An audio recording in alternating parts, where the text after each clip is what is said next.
No Boeing 767 has suffered from an elevator hardover and dive before or since the crash.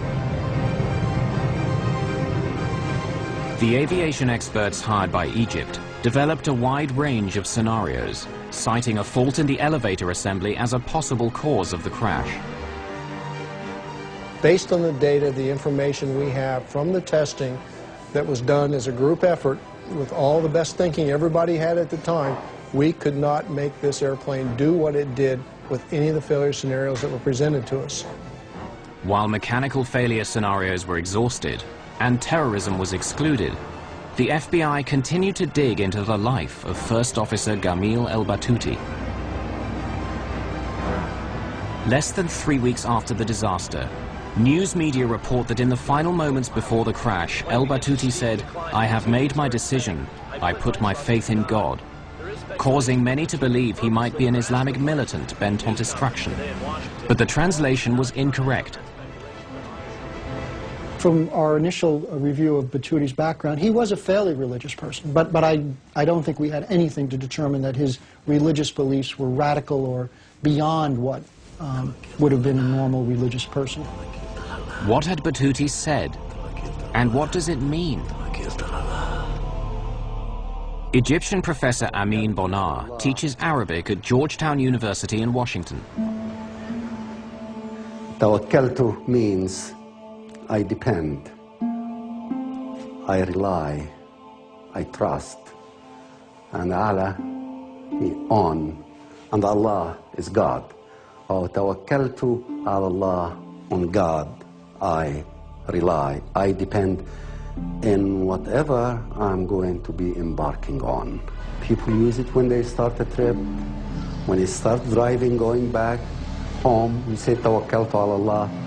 When you have an exam, you begin by saying Tawakkaltu ala Allah. It's a very positive phrase. So it's not the kind of phrase that anyone would be using before they commit a crime or before they commit suicide. To say this common phrase once was normal, but El-Batouti repeated it 11 times. What's happening? I expect that Captain Batouti would say, there is a fire in the engines, something stopped, I can see something's hitting the plane, anything like that. But he go on endlessly saying, Tawakkaltu ala Allah. This is not logic. For the El-Batouti family, their grief would be compounded by the need to defend their father's honor. When he died, the one thing we had to reassure us was that he had died honorably. And now they're trying to take that away from us. There is a lot of mechanical failures. Why you have only to say that it's a deliberate act, no mechanical, no weather, no mechanical, no weather. So why? Because he's an Egyptian pilot. Chairman Jim Hall allowed that it could have been a criminal act rather than an accident. The investigation could end up in the hands of the FBI alone.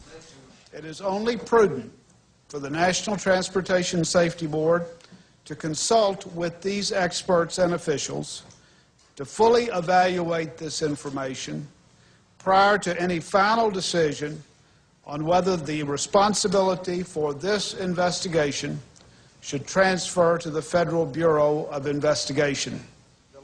Egypt's President Hosni Mubarak, formerly commander of the Egyptian Air Force, had known Gamil El-Batouti, according to his nephew Walid.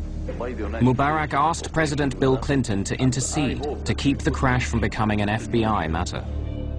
Since the crash, Walid El-Batouti, nephew of Gamil, has become the El-Batouti family spokesman. You have to understand that the highest ranking in this country, which is the Egyptian president, was an Air Force pilot. And he was asked, and he says, according to my experience, it's in the tail unit. Something happened there. It's not suicide. It could be either a mechanical failure, a manufacturing failure, something. In America, the FBI focuses on Gamil El-Batouti and the question of motive. The FBI would learn about the man in control of Egypt Air 990, interviewing colleagues and friends, discovering a dark side to Gamil El-Batouti. Investigating the cause of the crash of Egypt Air 990, the spotlight falls on the character and history of Relief First Officer Gamil El Batouty. He was 59 years old, approaching 60, had never risen above the rank of first officer. That may have caused him some animosity towards Egypt Air. Had some personal issues in his own life in terms of financial, some issues in terms of his family members being sick, needing medical attention. They've used the daughter in the accusation as they said she was sick, and that's why maybe he committed suicide. Before we go to this, I will give you the reason. First, the doctors have already, on that particular flight, have already told them that your daughter is going positive with the medication and everything is going fine, and he was extremely happy. He was so excited to come back. Gamil El Batouty was bringing her medical records back that night, among other things. Okay, he bought tires for his son, and an argument went on the phone between him and his son. My father called me to come to the airport because he could not carry all 4 tires himself. He says, listen, I carry your tires all the way from the States. You don't want to come and carry it from the airport? It's a very natural thing. A man is going to commit suicide. Why would he do this? In New York, the FBI continued their investigation at the Hotel Pennsylvania, where Egypt Air had a block booking of about 50 rooms for their crews.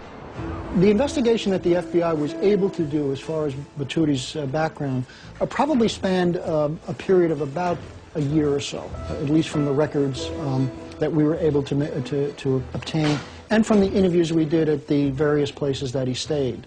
So he did have, I think, a propensity to engage in behavior with some of the hotel people in terms of sexual misconduct. Hey, pretty lady, where did you get to? Which, you know, at the time really appeared to be totally out of the realm of what was normal for a person of that status to do. A husband and father of 5, Gamil El Batouty was notorious for leering at and bothering female guests and hotel staff. Come to my room. The FBI learned that 2 years before the crash, 2 young women reported that he called them on their hotel room phone, telling them to look out the window across the courtyard.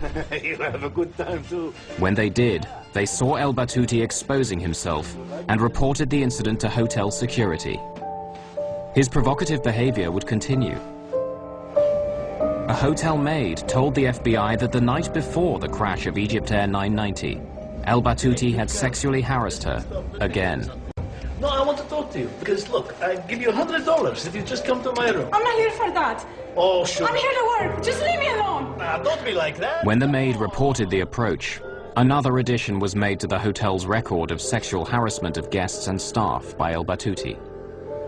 The allegation of the hotel, as far as they said, it happened way before, not one day before the flight. Not one day before the flight, as has been mentioned. The hotel maid told the FBI the incident took place on October the 29th, 1999, the day before the flight.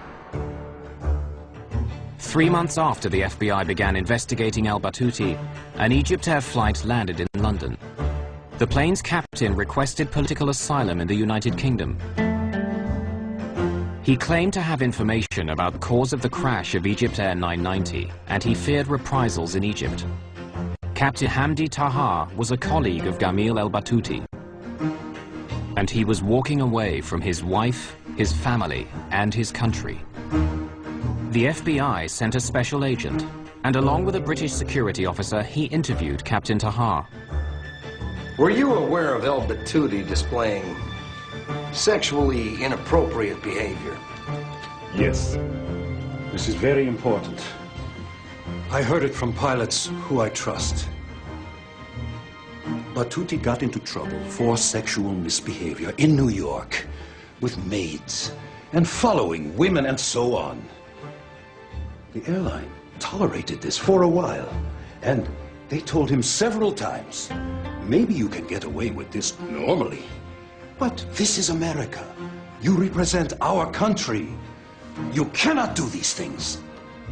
Captain Taha's information was second-hand, but his description of El Batouty meeting with the airline's chief pilot was intriguing. Khatem Rushdie went to see Batouty the night they took Flight 990. They had a meeting in the hotel. he told him that what he had done